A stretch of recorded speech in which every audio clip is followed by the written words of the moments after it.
Assalamu alaikum and welcome to Learn with Larib. Today we will be doing the blood supply of brain and associated syndromes with it.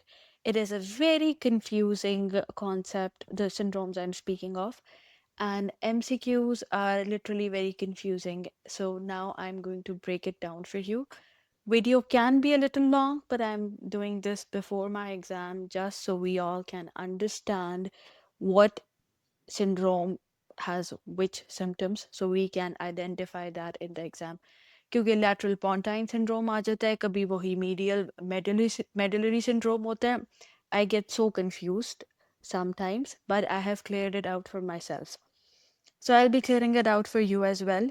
Starting with the simplest thing, जो अब simple लग रही है but पहले नहीं लगती थी, that's circle of Willis.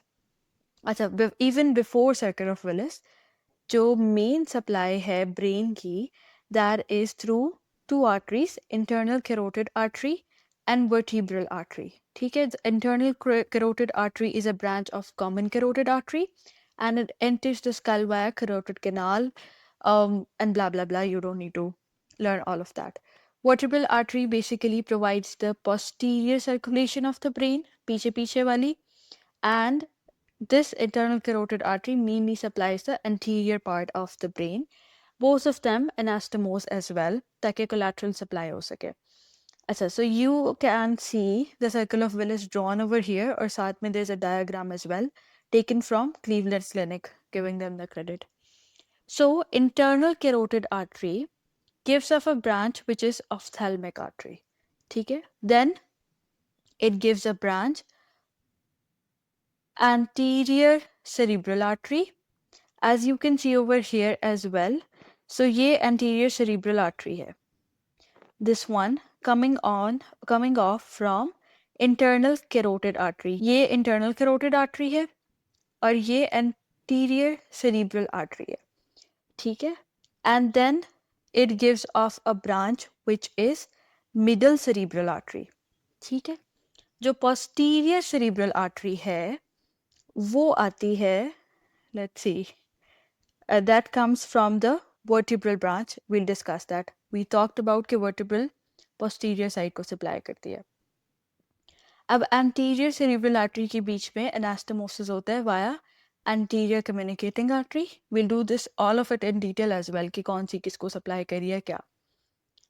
The posterior, अच्छा, अब vertebral से क्या होता है, दो vertebral आती हैं, they converge to form one basilar artery. Basilar artery then gives off posterior cerebral artery. ठीक है? Posterior cerebral artery will then anastomose with the branch of internal carotid artery, that is posterior communicating artery. So जो दो anterior आपस में communicate करी हैं, that's anterior communicating artery. जो posterior के साथ internal carotid की communication हो रही है, that's posterior communicating artery. And this is how the circle of Willis is formed. ठीक है?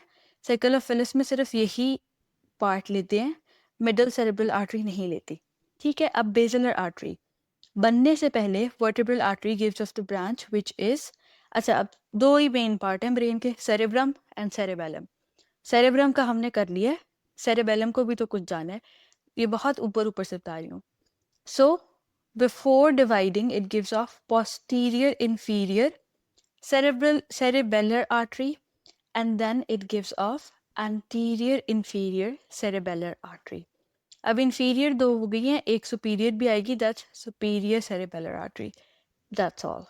That is all of the main branches of brain. Now we'll come to the supply. So first of all, we'll talk about the first branch of internal carotid artery, which is the ophthalmic artery.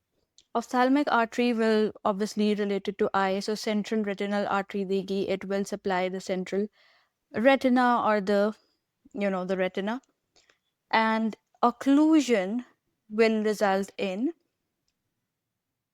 emerusus fugax. I don't know the correct pronunciation, but this is basically monoocular blindness. ये ophthalmic artery की occlusion की वजह से होती है. Then we'll talk about the posterior communicating artery, well, that's simple that it is the communicating branch. Now coming to another branch, that is anterior cerebral artery, and it is very important. So anterior cerebral artery mainly supplies the cerebral cortex and also the corpus callosum, cingulate gyrus.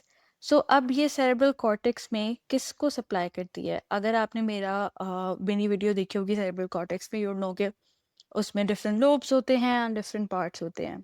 So it supplies frontal and parietal lobes, not fully, थोड़ा बहुत part.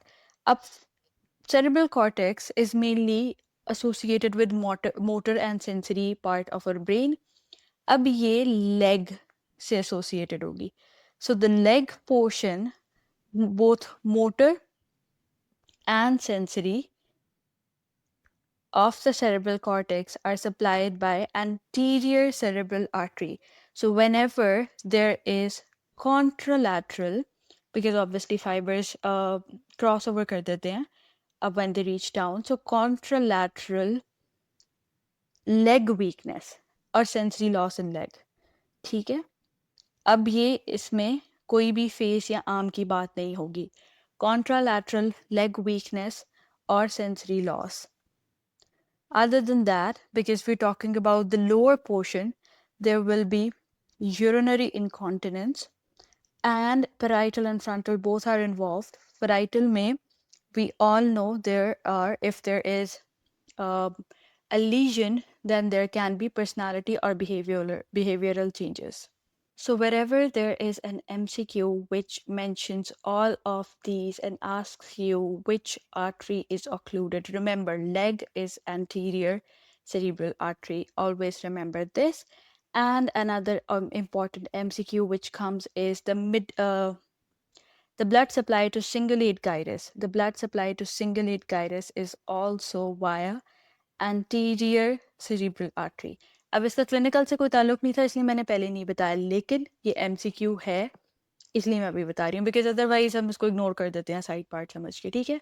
उसके अलावा एक और MCQ क्या आ सकता है, corpus callosum, जो बेसिकली दो सेरेब्रल हेमिस्फेयर्स को आपस में कनेक्ट करता है, that is also supplied by anterior cerebral artery. तुमसे बोलते बोलते लिखना मुश्किल हो जाता है. Anyways, anterior cerebral artery होगी. I hope it is clarified for you. अब इसको एक साइड पे रखते हैं. Now we will talk about the middle cerebral artery. अच्छा, before that, let me show you. ये frontal और parietal का थोड़ा सा portion corpus callosum का, this is supplied by anterior cerebral artery. Because यहीं पे देखो इसकी supply है. इस तरह कर लो. Now coming to middle cerebral artery, ये middle cerebral artery है ना यहाँ पे. So middle cerebral artery is the largest branch of internal carotid artery. Again, this is an MCQ, so remember this. So middle cerebral artery runs lateral in the lateral sulcus. It is basically supplies the lateral surface of the hemisphere. Which hemisphere? Cerebral hemisphere. Other than that, it is not other than that, but it involves two parts, very important: face and upper limb, Broca's and Wernicke's area. अब यहाँ पे I told you कि frontal और parietal का part होता है, पूरा नहीं. Rest of it is supplied by MCA. अब Broca's area frontal lobe में होता है and Wernicke's area होता है temporal lobe में, ठीक है. Face और upper limb की जो motor और sensory होती है, that's in the frontal area. Now, if you get a question which tells you that there is contralateral, not ipsilateral to face, और एक जगह पे ये है एक जगह पे ये है, contralateral both, contralateral face and upper limb weakness और sensory loss, ठीक है. यहाँ पर both. Remember, जब भी ब्रेन से लीजन आ रही होगी ना, तो वो तगड़ी लीजन होगी, आधी आधी नहीं होगी, ठीक है. And then if we are talking about Wernicke's and Broca's area, then there will be a lesion which will be aphasia.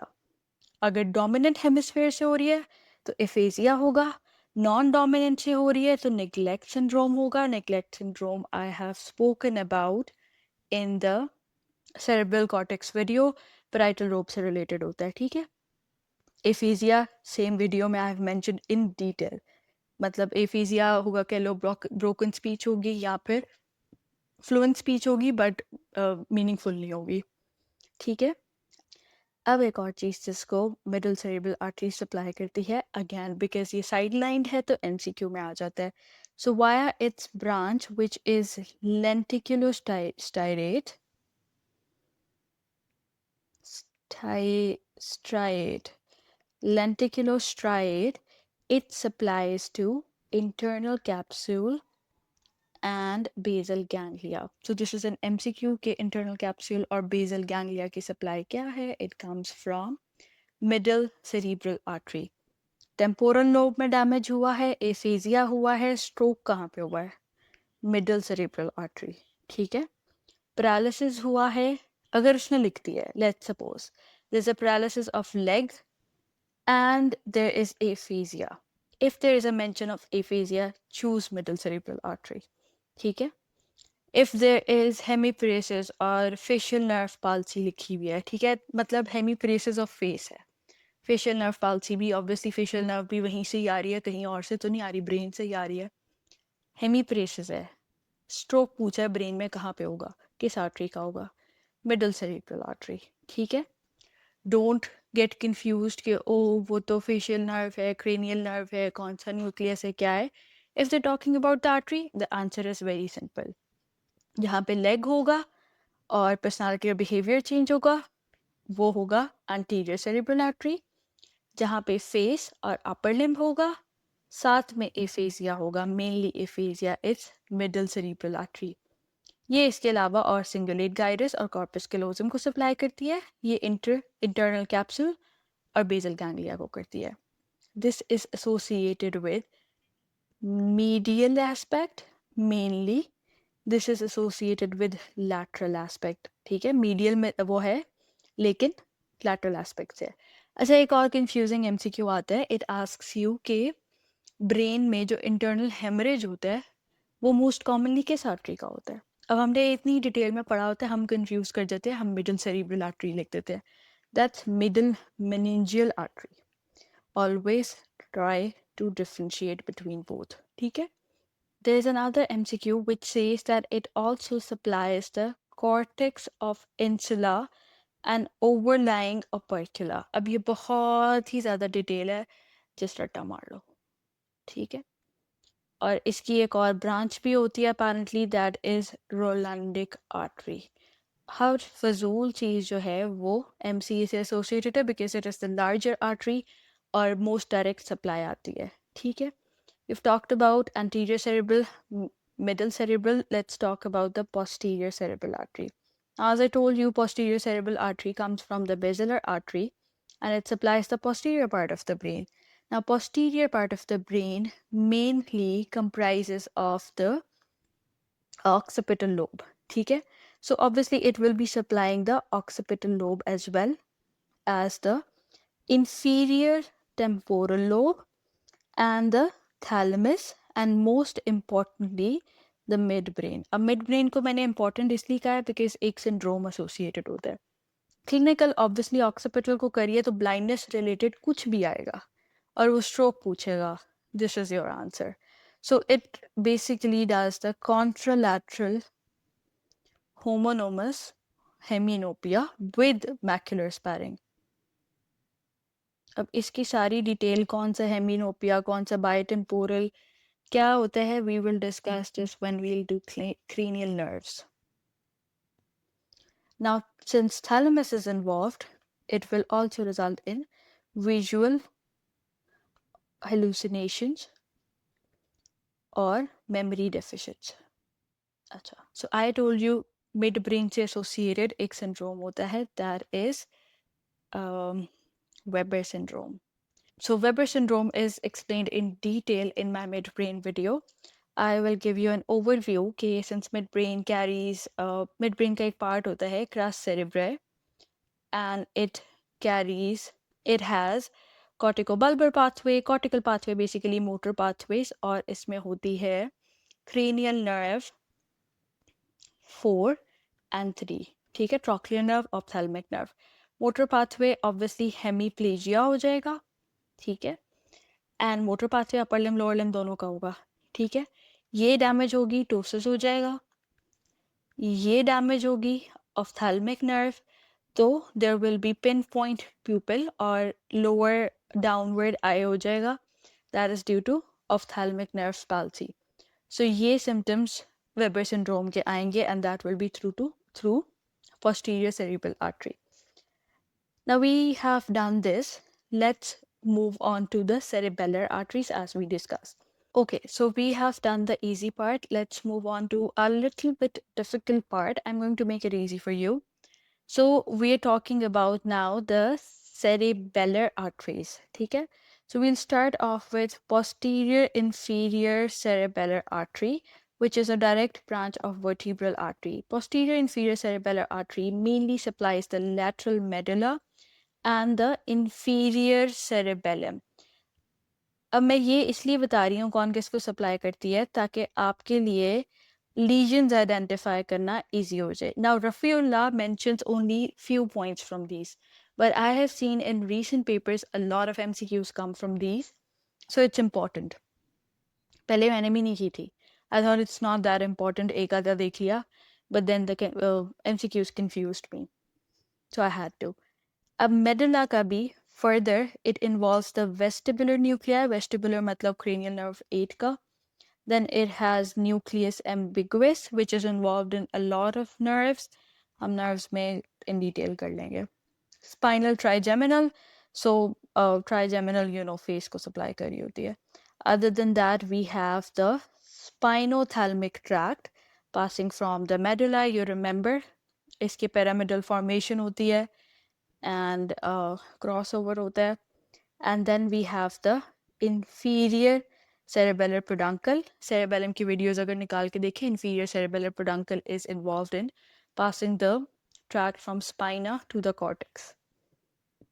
I mean spinal tract to the cortex. Now since it has the nucleus ambiguous, इसमें cranial nerve 9 और 10 involved होती है, ठीक है?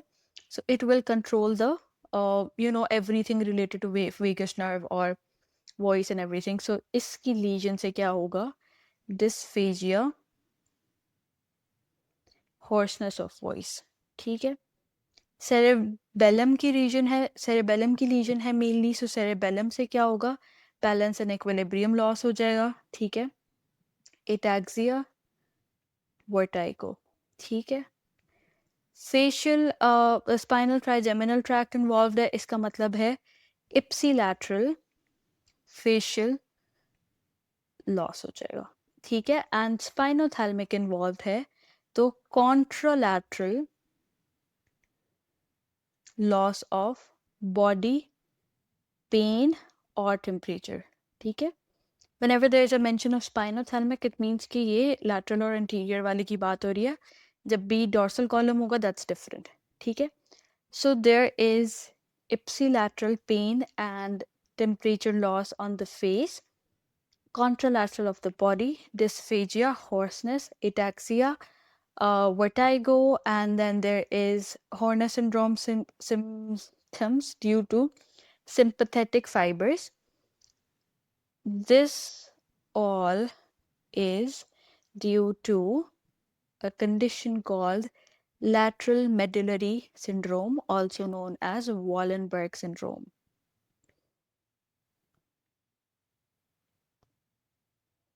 So whenever you see a question mentioning if there is ataxia, ipsilateral facial pain है, contralateral body की pain है, मतलब cerebellum के भी signs हैं, ये वाले pain और temperature वाले face के, body के, and then there is dysphagia and hoarseness as well as Horner syndrome. Horner syndrome में ptosis हो जाता है, anhidrosis हो जाता है, all of that stuff. It's lateral medullary Wallenberg syndrome. Artery is posterior inferior cerebellar artery, ठीक है?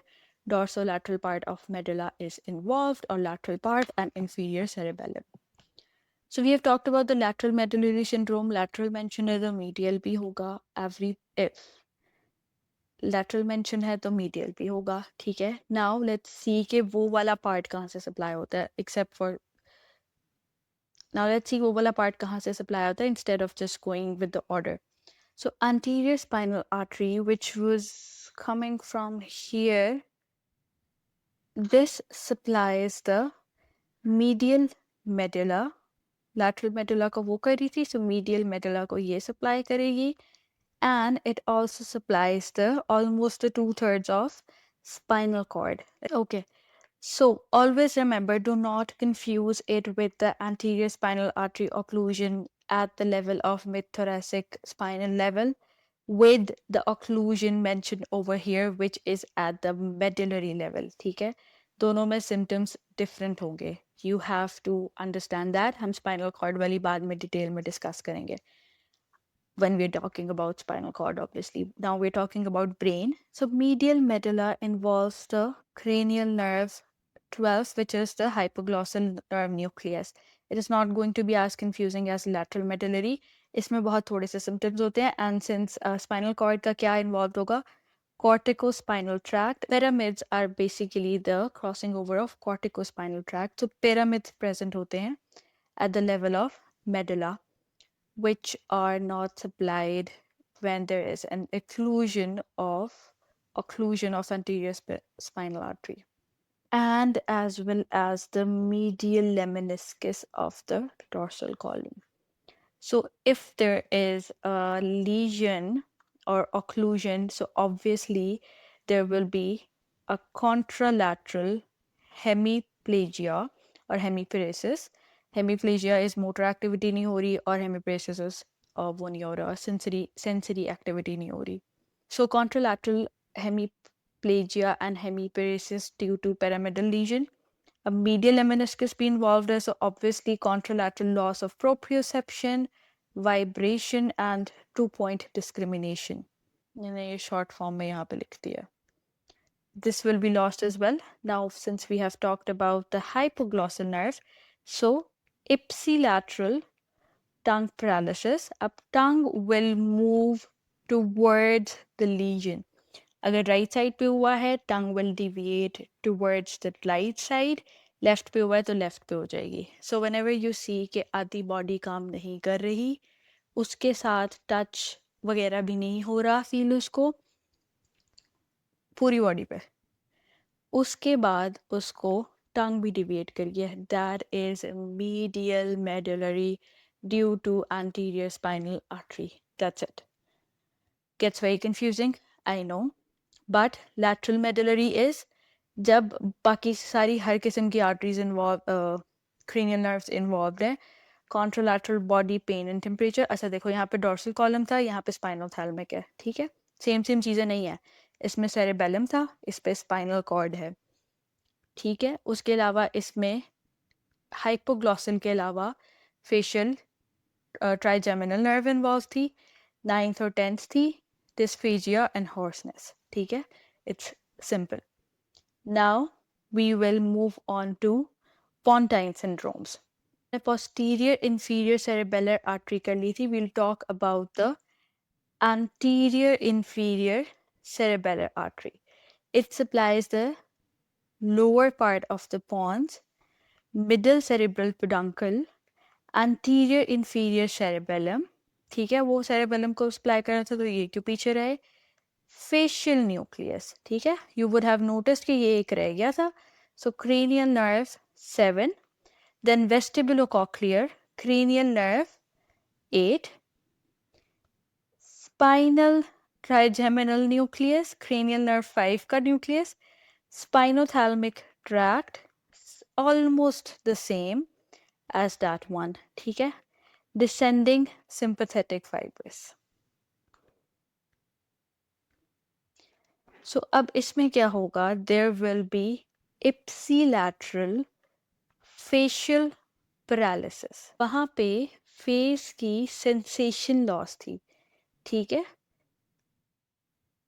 या फिर पेन हो रही थी because trigeminal was only involved. यहाँ पे there will be facial paralysis corneal reflex का लॉस हो जाएगा, loss of tongue sensation anterior 2/3 because chorda tympani भी नहीं होगा, ठीक है। This is revolving the facial nerve. Now when we talk about vestibulocochlear, another important point, वैसे vertigos में भी हो रहा था, nystagmus भी इसमें हो रहा था because cerebellum was involved and I think vestibular nucleus was involved as well. So vestibular nucleus, nystagmus and hearing loss. Cranial nerve 5, ipsilateral facial pain और temperature loss. So pain and temperature loss होगा, pain नहीं होगा, दोनों में, ठीक है। अभी तक the differentiating point was facial paralysis.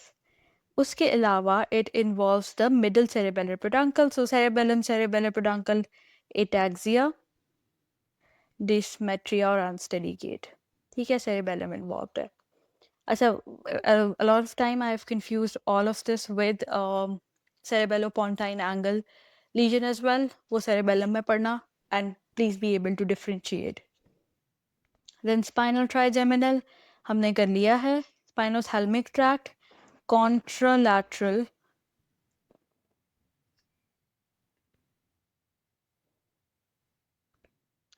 body pain and temperature loss. तो यहाँ पे मैंने पूरी बॉडी का बोला था, that will also be contralateral. जिस साइड का होगा ऑब्वियसली उसका contralateral होगा. अब ये सब है anterior inferior cerebellar artery में. This is known as lateral pontine syndrome. अब प्लीज मुझसे ये मत पूछना कि सारी सबका बता दिया, पॉन्स का बताया नहीं. ये सारे न्यूक्लियाई पॉन्स में ही होते हैं, ठीक है. And middle cerebellar peduncle is also related with pons. So mnemonic याद कर लो. Facial droop means AICA pooped, ठीक है. So only this is the one जिसमें facial droop होता है.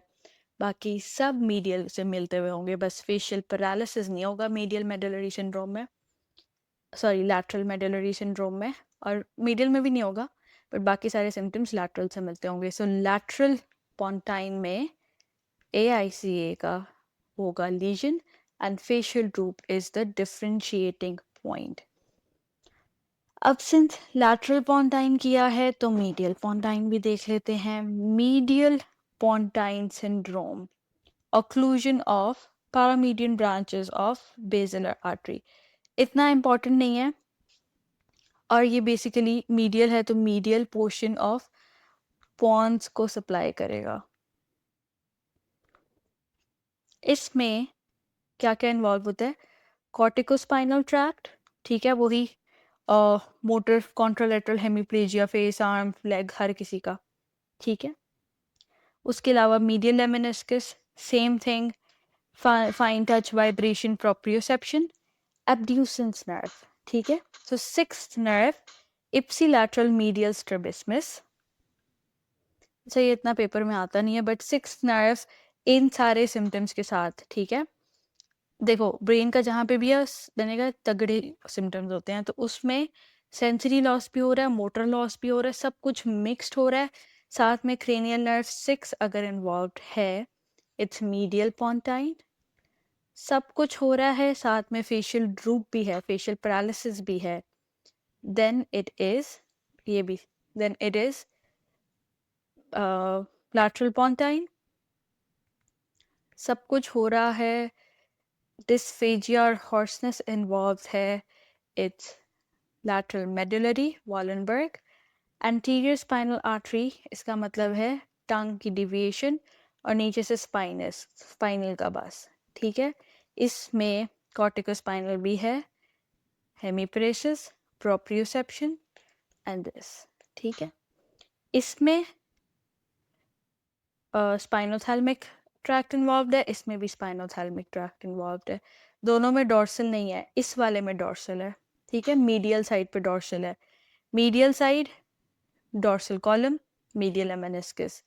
Lateral side, spinothalamic. Obviously, laterally spinothalamic tract होता है, medially medial tract होता है. So, just differentiate in that as well.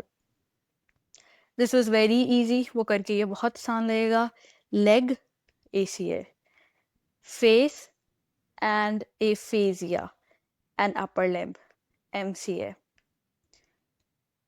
आंखों का मसला है या फिर वेबर सिंड्रोम है. वेबर सिंड्रोम में क्या था, छोटी सी 2 नर्व थी और हेमीप्लेजिया था बस. ठीक है, आंखों वाली नर्व जी थी, आंखों का ही मसला है बस. That's posterior cerebellar artery. I hope I was able to clarify it for you guys. इसमें मैंने सब MCQs करवा दिए हैं, रफीला AASK इससे रिलेटेड जो भी MCQs थे, all are done. You're done with the blood supply. Thank you, and please don't forget to subscribe to my channel.